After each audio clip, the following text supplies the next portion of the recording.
Hi, and welcome back to lecture number 81. This is historical topic 8.7, America as a World Power. And our theme is America in the World, since we'll be talking about foreign policy.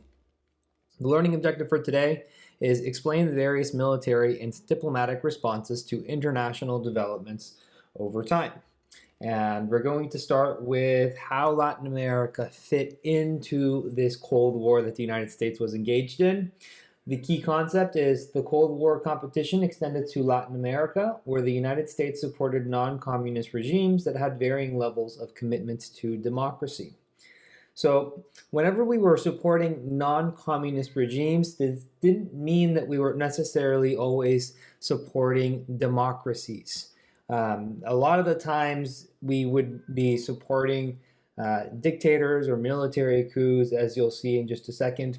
In 1954, the Eisenhower administration approved the overthrow of the Guatemalan government because the Guatemalan president was threatening to nationalize some of the American industries that were operating in that country. So this is very similar to what we saw in a previous period with William Howard Taft and his dollar diplomacy. There you see on the bottom left Dwight Eisenhower and his Secretary of State, John Foster Dulles, who was responsible for a lot of the foreign policy during the Eisenhower administration. The Eisenhower administration was very active in working with the CIA and trying to influence the governments of other countries. One of the examples of that is when Cuba became a communist country under Fidel Castro. The Eisenhower administration was planning an overthrow of the Castro regime through the Bay of Pigs invasion. Now, the planning for it had not been completed until after Eisenhower left office, and so it fell on President Kennedy to approve that invasion. And as we talked about in a previous lecture, it went terribly. The Cuban rebels that were supposed to go in there and overthrow Fidel Castro were met immediately by the Cuban army, and it failed within just a couple of hours. For his part, President Kennedy also created the Peace Corps. Now, this was a peaceful way of trying to build good rapport with other countries. So we would send young American men and women to go out into the world and teach, do service projects in other countries to try and build goodwill between those other countries and the United States. And when we get to LBJ, he was starting to send troops to the Dominican Republic to stop communist takeovers. He supported a military coup in Brazil, and again, trying to protect U.S. American economic interests. He sent troops down to the Panama Canal to try and make sure that the United States would be able to continue to have access to it and that its interest or its management of the canal was not threatened. You can see on the bottom right one of the U.S. naval ships, the USS Missouri, going through the canal. So this really illustrates why it's so important to keep the canal open and for the United States to continue to have access to it. Had it not had the canal, then it wouldn't have been able to fight World War II as ably as it did.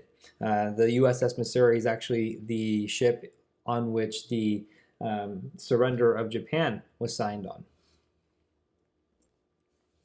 All right, so Americans debated the merits of a large nuclear arsenal in the military-industrial complex. Now, the H-bomb is going to be developed by the United States. We talked about the containment policy and the escalation that was really being promoted by the State Department in the United States, seeing the Soviets as an aggressive threat, and so therefore us trying to develop more aggressive weapons. The H-bomb is something that came out of that.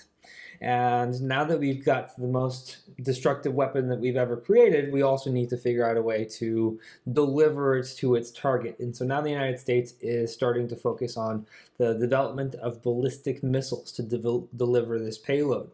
And when the Soviets launched the satellite Sputnik, seen in the top right, the United States begins to be very fearful because if they have the power to send something out into space, then that means that they also have the capacity to send a nuclear weapon to the United States before we could have a chance to intercept.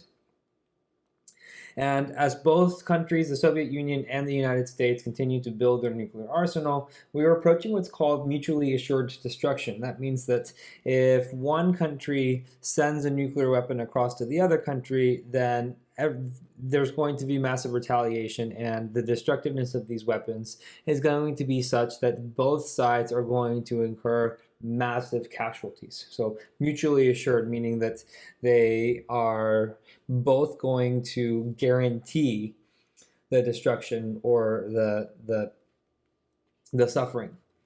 And the military-industrial complex is something that Eisenhower warned about in his farewell speech. It's kind of convenient that now, as he's leaving the executive office, he's telling people, oh yeah, by the way, don't increase the amount of weapons because then that's going to lead to the United States becoming a military state. It's easier to say, harder to do, especially as the United States was so fearful that the Soviet Union would attack and catch us by surprise. Now, the third world is all of the countries who are not aligned with either the Soviet Union or the United States. The post-war decolonization and the emergence of powerful nationalist movements in Africa and the Middle East led both sides in the Cold War to seek allies among new nations, many of which remained non-aligned. So you may already be familiar with the term the Third World, but it's a term that often gets misused in the way that people use it today. Now people use it to describe a country that is less developed, when in reality its use is strictly for the Cold War. These are countries that are not yet aligned with the United States or the Soviet Union. On the map on the top here, you see that all the green countries are the ones who are non-aligned.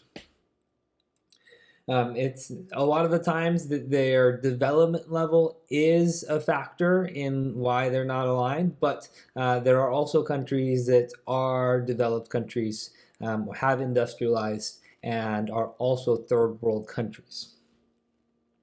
And what happened in Africa is that after World War II, there is a movement to decolonize, to allow countries and people to have self-determination so that fewer conflicts, world conflicts like World War II, arise in the future. And one of these examples is the country of Angola.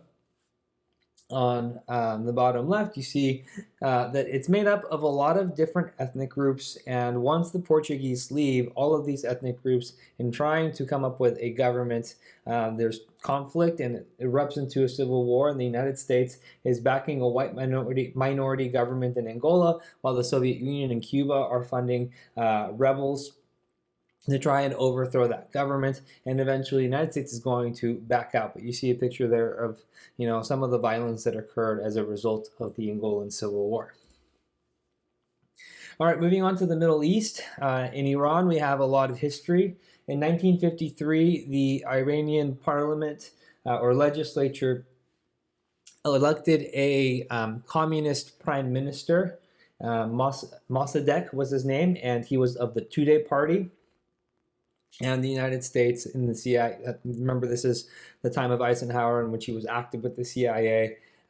With the United Kingdom, we overthrow Mossadegh and we reinstate the Shah, who is the leader, the traditional leader, like a king.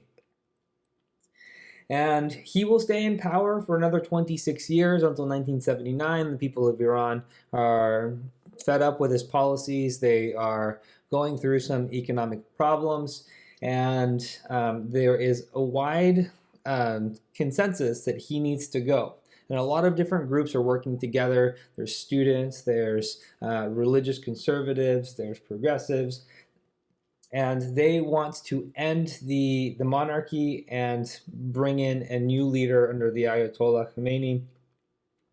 As the Shah is ousted, he ends up getting to the United States, where he seeks refuge and medical treatment because he was dying of cancer. And Iran is angry that we are harboring the monarch who they view as the enemy. So they attack the U.S. embassy and they hold Americans hostage in there for 444 days. The end of Jimmy Carter's presidency is marred by the Iran hostage crisis. There's an attempted rescue of the hostages, but a lot of things go wrong in the mission. And it really led to his loss in the 19 election against Ronald Reagan. Finally, when Reagan is inaugurated, on the day of his inauguration, the hostages are released. All right, more Middle East. In 1948, the United States backed the creation of Israel. It was in territory that was formerly held by Britain in the post-war, but it is surrounded by Arab Muslim countries, and they weren't very happy that the state of Israel was being created just in their midst. So a couple of wars are fought between 1948 and 1973 when the United States is really getting involved. We have the Six-Day War in which Egypt attacks Israel in the Sinai Peninsula, or coming in through the Sinai Peninsula. And Israel, with its weapons that they have been able to attain through their alliance with the United States, are successful in that Six-Day War. In the 1973 Yom Kippur War, something similar happens, in which Arab countries launch a concerted attack against Israel, and the United States steps in, helps Israel, and that makes all the other Arab countries angry. And so in order to punish the United States, they use the resource that is plentiful in the Middle East, oil, and they begin to stop exporting oil to the United States. These Arab oil-producing countries are part of OPEC, the oil-producing exporting countries. So they were able to limit the amount of supply that was going to the United States, which leads to massive shortages of gasoline, hurting the U.S. economy, leading to that stagflation. And eventually, when Jimmy Carter becomes president in 1976, he approaches the two sides, Egypt and Israel, and he brings them over to the United States to talk some terms for peace at the Camp David Accords in 1979. And then finally, the non-aligned countries, so again, referred to as third world countries. And a lot of these countries, they were not wanting to get involved into this Cold War conflict. And so they wanted to create an alliance for themselves in which they could come to each other's aid and stay out of that possible nuclear war. The United States will continue to send economic and military aid to these non-aligned countries, a lot of the times without any strings attached. Like when we continue to send money to Egypt and India, and they chose to remain non-aligned. Egypt was receiving money from the Soviet Union at the same time that they were receiving aid from us to construct the Aswan High Dam. Egypt also attacked U.S. allies, or territory of U.S. allies in Egypt, in the form of the Suez Canal takeover.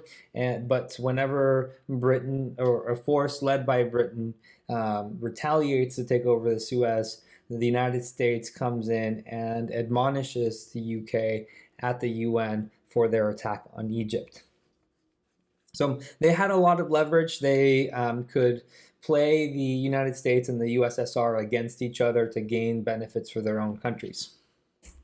All right, and that was it. Here's the recap. So the Cold War extended to U.S. foreign policy in Latin America, nuclear arms buildup, and the growth of the military-industrial complex. The U.S. intervened in the Middle East to prevent growth of Soviet influence. It ended with new sets of problems, and some countries continued to be non-aligned as the best strategy for themselves.